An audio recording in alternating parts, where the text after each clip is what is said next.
Comment ressentir plus de confiance en soi? À travers d'abord le partage d'une expérience que j'ai vécue récemment, j'ai envie de vous apporter des prises de conscience et des apprentissages qui m'ont aidée et qui m'aident à me créer une vie plus inspirante et joyeuse. Et si tu ne me connais pas encore, moi c'est Maude, révélatrice de joie. J'accompagne les personnes qui n'osent pas être elles-mêmes à mieux se connaître et gagner en confiance pour qu'elles puissent vivre une vie qui les inspire et s'aimer, aimer davantage. Et maintenant, accroche-toi, parce que c'est parti pour ressentir plus de confiance en toi. Pour donner un peu de contexte, j'ai commencé une école de coaching en mars 2022 et je l'ai faite sur un an, donc jusqu'à février 2023. Et puis j'avais pour intention de commencer mon activité d'accompagnement début mars. Et début d'année, de janvier à mars, je me sentais un peu en mode en transition entre la fin de la formation et mon début d'activité. Et j'ai commencé à créer plus de contenu sur Instagram, reprendre YouTube plus assidûment aussi, et je me mettais aussi un peu plus la pression autour de cette création d'activité. Et même si je continuais à m'entraîner, j'ai moins fait de coaching, d'accompagnement aussi ces derniers mois. Et plus je me disais que je devais parler de mon activité, plus il y avait une partie de moi qui se racontait que j'étais pas capable, que je manquais d'entraînement, de compétences, de légitimité. Et en fait, plus j'écoutais cette part, plus je doutais, plus je m'immobilisais et je restais dans ma tête et dans mes projections. Et il y avait une autre part pour qui accompagner fait vraiment sens, surtout sur ces thématiques de la connaissance de soi, de la confiance, de l'épanouissement, se sentir en joie et arriver à davantage s'aimer, aimer. Et puis je me suis aussi fait accompagner par des personnes avec des approches différentes. Du coup, j'ai persévéré et surtout, j'avais l'idée depuis l'automne dernier de m'entraîner en accompagnant des personnes qui se reconnaissent dans la thématique, dans ma thématique d'accompagnement, la thématique qui me tient à cœur. Et ça fait un moment du coup, l'automne dernier, où j'ai eu cette idée. Au début, je me disais que c'était pas le bon moment parce que j'avais pas encore ciblé assez précisément ma thématique, et puis en début d'année, là, je crois que j'avais peur de proposer et que 3 personnes me répondent, même si c'était gratuit. Peur que ça me prenne du temps, de pas trop savoir gérer, que je me mette aussi face peut-être à des incompétences.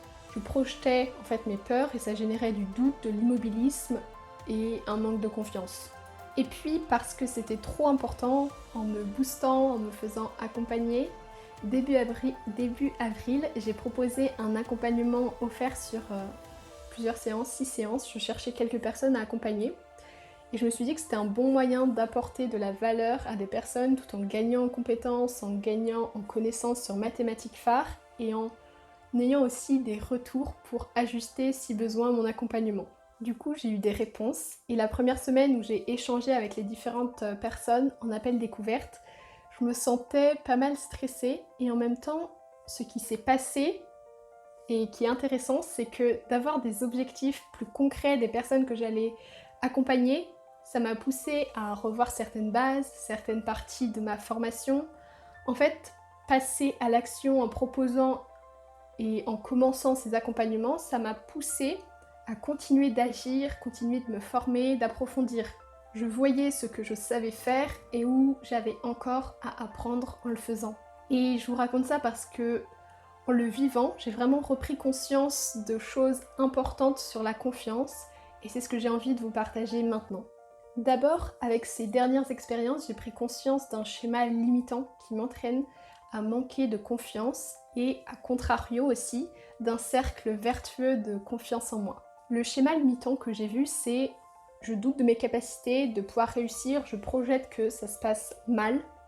Du coup, je reste dans l'indécision immobile, je me frise, et comme je n'agis pas, ça nourrit le manque de confiance, la dévalorisation. Je peux me raconter que je suis pas capable, que j'y arrive pas, que j'y arrive toujours pas. Et à contrario, le cercle vertueux que j'ai vu chez moi, mais qui s'explique quand on reprend ce qu'est la confiance, c'est j'agis dans ce qui fait sens pour moi, même si ça me fait peur. Je me demande ce qui a fonctionné et je m'en félicite après avoir agi. Je me demande ce qui n'a pas fonctionné aussi et surtout comment je peux ajuster. Et alors, en voyant ce que j'ai accompli, j'ai plus d'énergie, ça me nourrit et j'ai envie de continuer de passer à l'action. Maintenant, qu'est-ce qui fait que ça marche? et que toi, ça peut t'aider à ressentir plus de confiance. Pour ça, il suffit de répondre aux questions « Qu'est-ce que c'est la confiance ?» et sur quoi ça se base.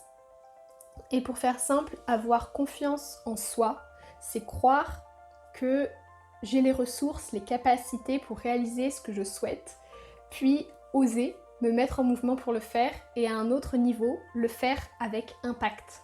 Et ce qui est important, c'est que tu ressens de la confiance en toi par rapport à quelque chose quand tu vois que tu as les ressources pour le réaliser, que tu as déjà été capable de le réaliser ou de réaliser quelque chose de similaire. Par exemple, ça fait des années que j'écris en français, du coup je ressens de la confiance dans ma capacité à écrire un texte en français. Je peux aussi prendre l'exemple de faire du vélo, de conduire une voiture ou de réaliser un montage vidéo simple.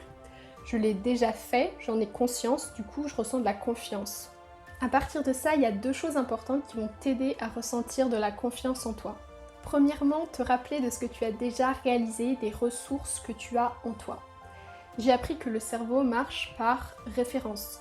Du coup, si tu as conscience de tes capacités à réaliser quelque chose, tu vas ressentir de la confiance par rapport à ça. Alors, quand tu veux ressentir de la confiance, tu peux faire cet exercice très efficace de te rappeler un ou plusieurs moments challengeants pour toi où tu as su faire preuve de confiance en toi, de courage, puis de répondre aux questions suivantes en les détaillant comme si tu les décrivais ces moments et en ressentant vraiment ce qui s'est passé dans le moment. C'est ce dernier point qui va vraiment faire la différence, ressentir. Les questions à te poser pour faire cet exercice, c'est 1. C'était quoi le challenge? Comment tu te sentais quand c'était difficile pour toi? 2. Qu'est-ce qui s'est passé pour déclencher la confiance, le courage? Et 3. Qu'est-ce que ça te fait de voir que tu as réussi? Et même si ça te paraît pas si important, même si c'était des petits moments, ça va vraiment te permettre en fait de nourrir la confiance que tu as en toi et de l'augmenter. Et la deuxième chose importante qui va t'aider à ressentir de la confiance en toi, c'est de te rappeler du cercle vertueux de la confiance.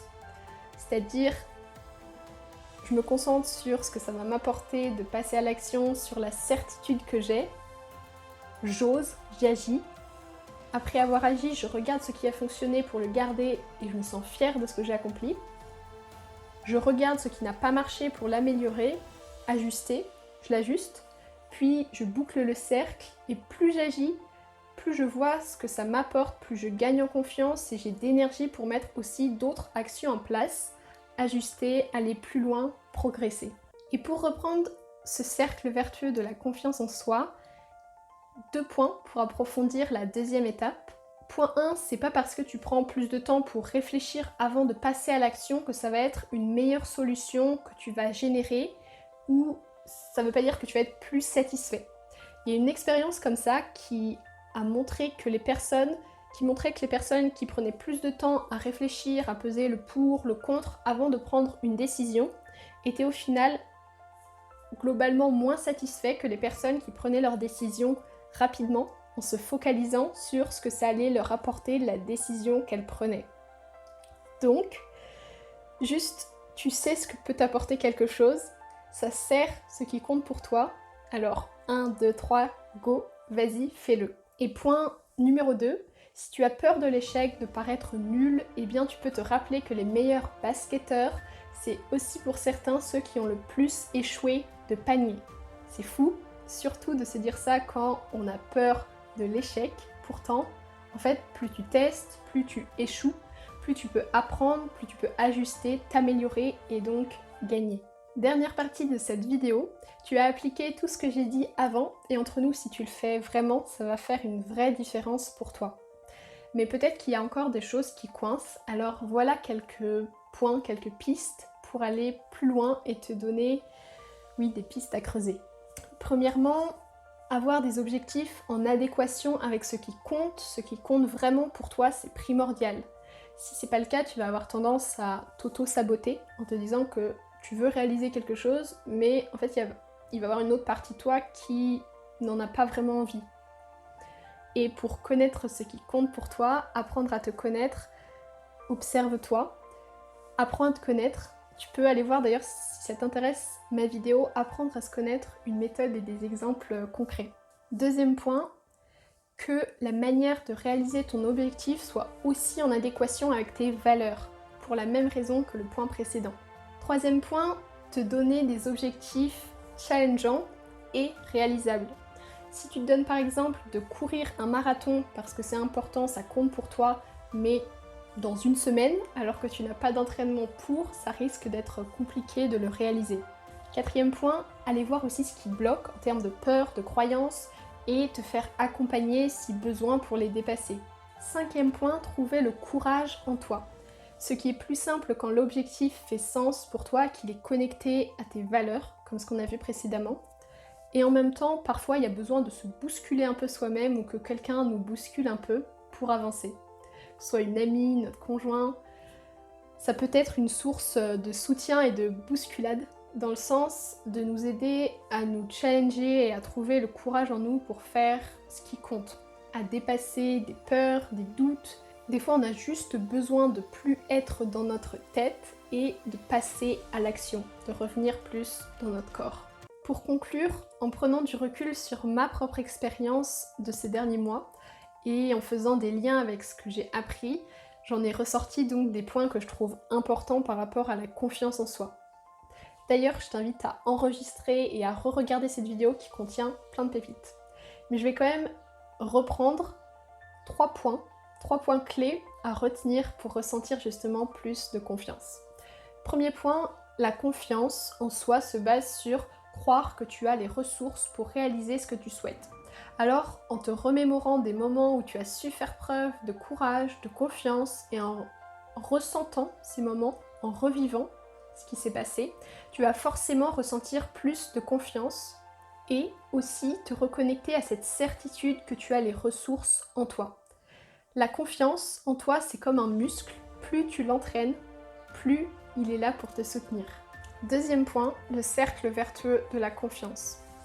Porte ton attention sur ce que ça va t'apporter d'important pour toi de passer à l'action et reconnecte-toi à de la certitude, puis agis, observe ce qui a fonctionné ou pas, ajuste et continue d'agir pour nourrir ton énergie et gagner en confiance.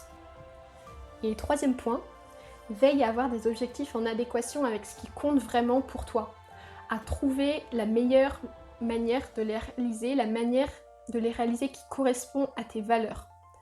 Te donner aussi des objectifs challengeants mais réalisables, te bouger les fesses et faire preuve de courage pour dépasser tes peurs et te faire accompagner si besoin.